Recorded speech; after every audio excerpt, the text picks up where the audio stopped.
Ο μεγάλος περίπατος. Αν ένας δρόμος έχει μεγάλα πεζοδρόμια στην Αθήνα, είναι αναμφισβήτητα η οδός Πανεπιστημίου. Παρ' όλα αυτά, η Δημοτική Αρχή του κυρίου Μπακογιάννη, με την ψήφο και των παρατάξεων της αντιπολίτευσης ΣΥΡΙΖΑ και ΠΑΣΟΚ, επέλεξε έναν περίεργο αυτοσχεδιασμό για να αναπλάσει την οδό Πανεπιστημίου και να δημιουργήσει ένα χώρο περιπάτου χρησιμοποιώντας τις διατάξεις για την αντιμετώπιση του κορονοϊού.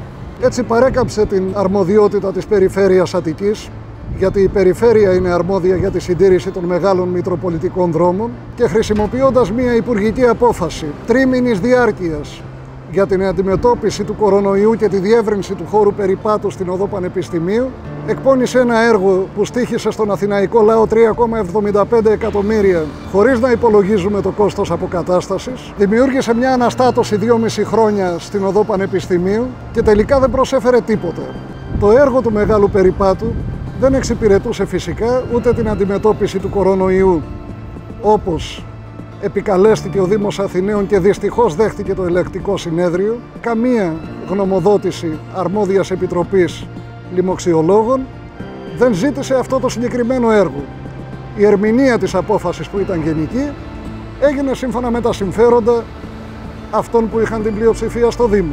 Ο μεγάλος περίπατος έγινε ακόμα γνωστός από το υπέρογκο κόστος των κατασκευών του, ποσά της τάξης των 5.000 ευρώ για παγκάκι ή λαμαρίνα, για δέντρα τα οποία πολλά από αυτά ξεράθηκαν, και τελικά εκείνο που εξυπηρετούσε δεν ήταν οι ανάγκες της καθημερινής μετακίνησης ή αθλητικής αναψυχής των Αθηναίων. Κανείς δεν έχει όρεξη να περπατάει ακόμα και σήμερα που είναι Κυριακή δίπλα σε μία οδό με πυκνή κυκλοφοριακή συμφόρηση, καυσαέρια και ηχορύπανση, αλλά ήταν μία τουριστική διαδρομή ατραξιών για να εξυπηρετεί ξεναγήσεις τουριστών που κατακλείζουν τα ξενοδοχεία και τα Airbnb της πόλης. Και τώρα εργασίας ολοταχώς για να σκεπαστεί ο μεγάλος περίπατος και να πάμε στις εκλογές χωρίς μπάζα και με την Πανεπιστημίου αποκατεστημένη. Ήδη έχει σκεπαστεί ο χώρος από το Σύνταγμα μέχρι τα προπήλαια. Η ανάρτηση των φωτογραφιών μας την περασμένη εβδομάδα είχε ως αποτέλεσμα τουλάχιστον να μπουν κάποιες κορδέλες για να διαχωρίζουν στοιχειωδώς το χώρο του εργοταξίου από την κυκλοφορία των πεζών. Και αυτό είναι ημιτελές βέβαια, γιατί οι πεζοί για να περάσουν απέναντι είναι υποχρεωμένοι να πατάνε στα χώματα και στα μπάζα, και κάθε λίγο που υπάρχει μια ρηπή αέρα φτιαρίζει το χώμα στα μούτρα των πεζών που περνάνε και στα οχήματα.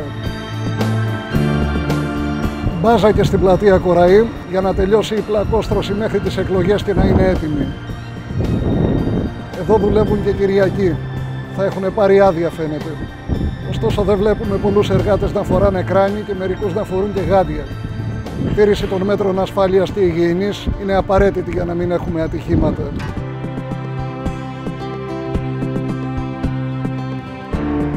Το φιάσκο του μεγάλου περιπάτου το ομολόγησε και ο ίδιος ο Δήμαρχος. Τα χρήματα που ξοδεύτηκαν θα έφταναν για να συντηρηθούν όλα τα σχολεία της Αττικής, που έμειναν κλειστά στις 11 Σεπτεμβρίου γιατί δεν ήταν σε θέση να λειτουργήσουν. Θα ήταν ικανά για να αναβαθμιστούν τα πεζοδρόμια μίας και δύο συνοικιών της Αθήνας. Η Αθήνα δεν έχει ανάγκη από έργα βιτρίνας. Έχει ανάγκη από έργα που να καθιστούν βιώσιμη τη ζωή στην πόλη, να υπηρετούν τις ανάγκες των κατοίκων και των εργαζομένων της, και όχι την επιδρομή του τουριστικού και κατασκευαστικού κεφαλαίου. Η αντιμετώπιση του COVID έχει ανάγκη την ενίσχυση των δομών δημόσιας υγείας και των κοινωνικών υπηρεσιών του Δήμου, που ρημάζουν από την υποχρηματοδότηση και παραδίδονται σε εργολαβίες και τρίτους. Ο μεγάλος περίπατος ανήκει στο παρελθόν.